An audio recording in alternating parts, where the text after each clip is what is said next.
Hello बच्चों, आज मैं आप लोग को डिस्कस करता हूं what should be the ideal time table for a student who is preparing for JEE और नीट।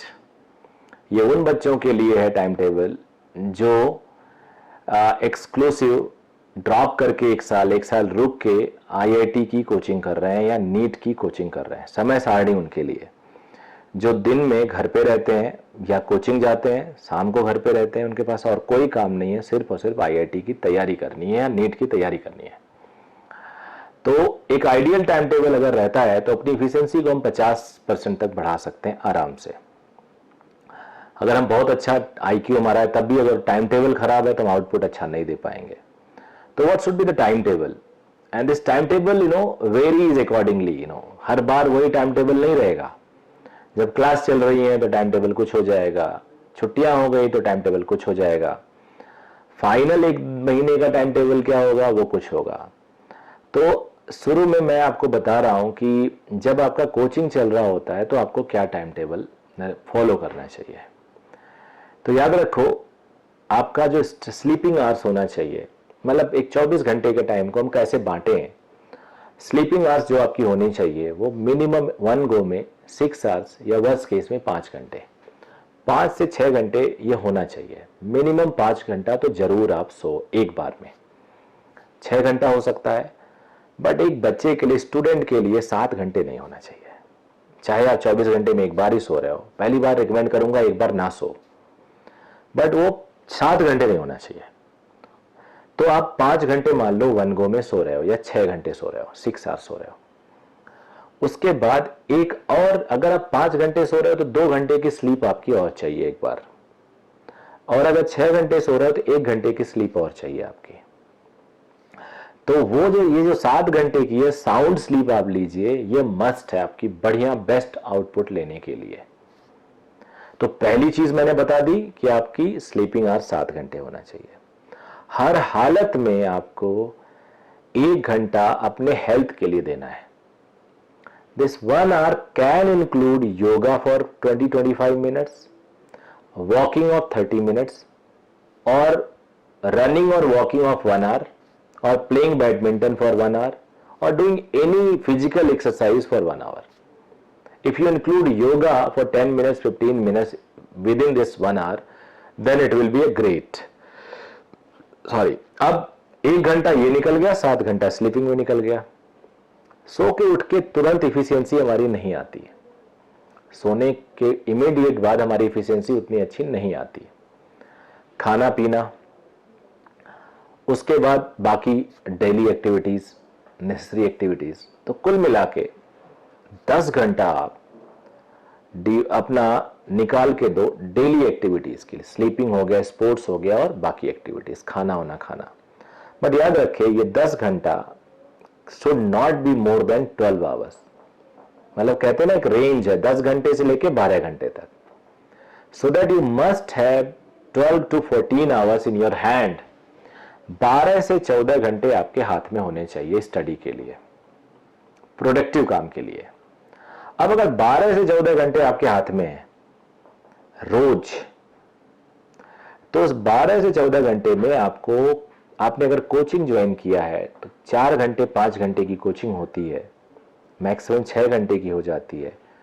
तो उस 5 घंटे में एवरेज मान के चलना और 1 घंटा ट्रैवल का, 6 घंटे की आपकी कोचिंग हो गई और आपके पास 12 से 14 घंटे है। तो आपके पास जो बचता है वो 6 से 8 घंटे बचता है। अब वो 6 से 8 घंटे में आपको सेल्फ स्टडी पूरा कर लो ideally, which is impossible because I know you, तुम लोग को मैं बहुत सालों से जानता हूं। 4 घंटे अगर रेगुलर आप पढ़ते हो, 4 से 6 घंटे, तो दुनिया की कोई ताकत ऐसी नहीं है जो आपके सिलेक्शन को रोक सके। दुनिया की कोई ऐसी ताकत नहीं है। कितने घटिया से घटिया कोचिंग इंस्टीट्यूट में पढ़ रहे हो, कितने वर्ष से वर्ष सिनेरियो में पढ़ रहे हो, तुम्हारा सिलेक्शन होगा।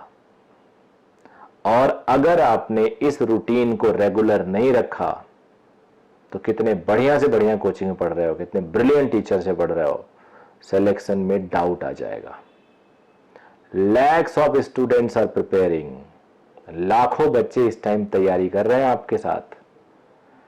तो अगर आपको सिलेक्शन चाहिए तो एक तो कंसिस्टेंसी इज वेरी इंपॉर्टेंट, किसी भी सक्सेसफुल बंदे से आप मिलो, मैं अपने टॉपर का हर साल उनमें एक रूटीन देखता हूं, अपने टॉपर्स में एक रूटीन देखता हूं एवरी ईयर।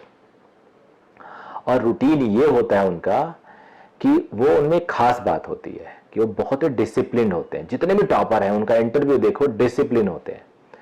मैक्सिमम टॉपर के पास 12 तक अपना फोन नहीं होता, अगर होता है तो उस पर टाइम स्पेंड नहीं करते।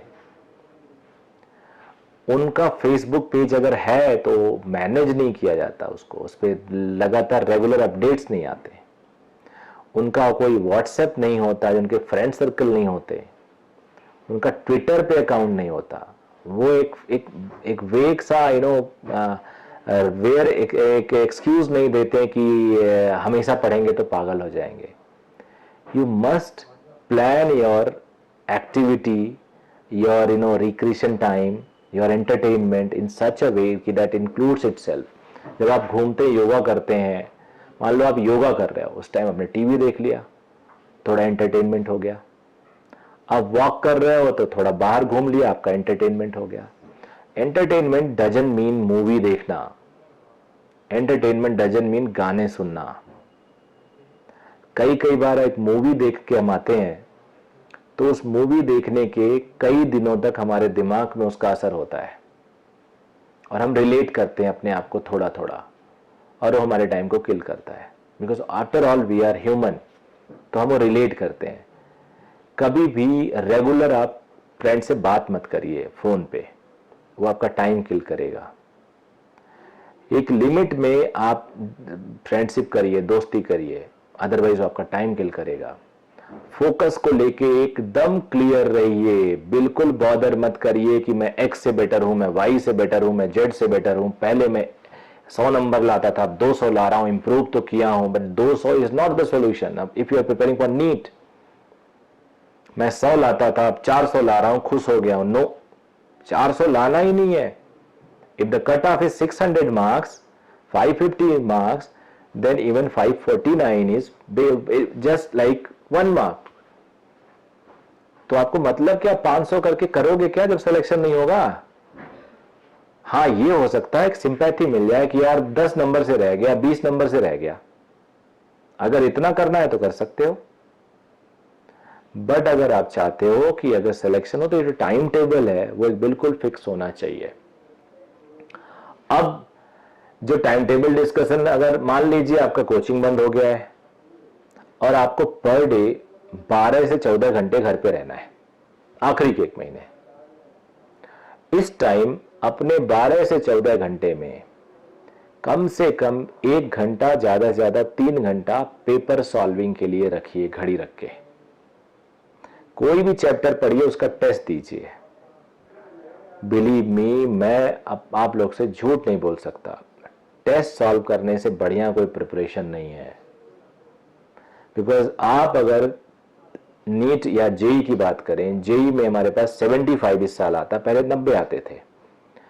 नीट में 180 क्वेश्चन आते हैं। आप घर पे 180 क्वेश्चन लेके बैठिए, आप एक साथ सॉल्व कर ही नहीं सकते, मेरा चैलेंज है। आप 20 क्वेश्चन 30 क्वेश्चन के बाद रिलैक्स करने चले जाएंगे, थक जाएंगे।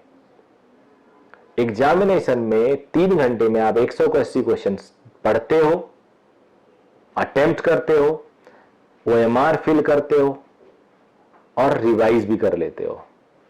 See the efficiency in examination hall.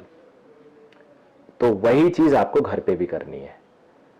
Ideal time table is कहते हैं ना, well begun is half done, well begun is half done. तो आइडियल टाइम टेबल बन गया तो आपका सिलेक्शन हो गया। कभी भी टाइम टेबल लिखो मत, आप लिखते हो कभी फॉलो नहीं करते हो, 2 दिन फॉलो करोगे फिर भूल जाओगे। आपको कंटिन्यूअस मोटिवेशन चाहिए होता है, और वो मोटिवेशन सबसे बढ़िया आप दे सकते हैं। तरीका आप ढूंढिए मोटिवेट करने का अपने आप को। अपने पेरेंट्स के बारे में सोचिए, उससे बढ़िया मोटिवेशन कहीं नहीं मिलेगा। अपने वेल विशर के बारे में सोचिए। आप पेरेंट्स सोचिए, पेरेंट्स आप पे कितना फेथ कर रहे हैं, फेथ करके आपको भेज रहे हैं। उनका पूरा, उनके लिए पूरा आप दुनिया हो, वो सबसे बातें कर रहे हैं कि मेरा बच्चा तैयारी कर रहा है, अच्छी तैयारी कर रहा है, कितना फेथ आप पे करते हैं। तो अगर आप उनको देखोगे तो आपको मोटिवेशन मिलेगा। जब भी आप डीमोटिवेट हो, आप स्ट्रांगली रिएक्ट करो अपने अंदर ही और उसको ओवरकम करो। क्योंकि करना तुमको है, मैं बार बार बोलता हूँ, सिलेक्शन बच्चों से होता है, मेरे से नहीं होगा सिलेक्शन। अगर मेरे से सिलेक्शन होता तो मेरी क्लास के सारे बच्चों का होता, बट उसी क्लास में कुछ फेल होते हैं, कुछ टॉप करते हैं। तो आप अपने दम पे सिलेक्शन कर सकते हैं, टीचर से नहीं सिलेक्शन होता। टीचर तो एक कंटेंट देता है, एक मटेरियल देता है बढ़िया सा। तो आई होप आप लोगों को ये प्लानिंग टाइम टेबल अच्छा लगेगा, आप इसको जारी करोगे और एक सक्सेसफुल करियर बनाओगे 12th के इमीडिएटली बाद। अगर नहीं है तो ड्रॉप किया है तो ड्रॉप करने का आप पूरा यूटिलाइज करोगे, अपनी कोचिंग का बेस्ट यूज करोगे, अपने ऊपर बिलीव करोगे। तो इसी उम्मीद के साथ कि आप अच्छा करोगे। Thank you very much, all the very best बच्चों।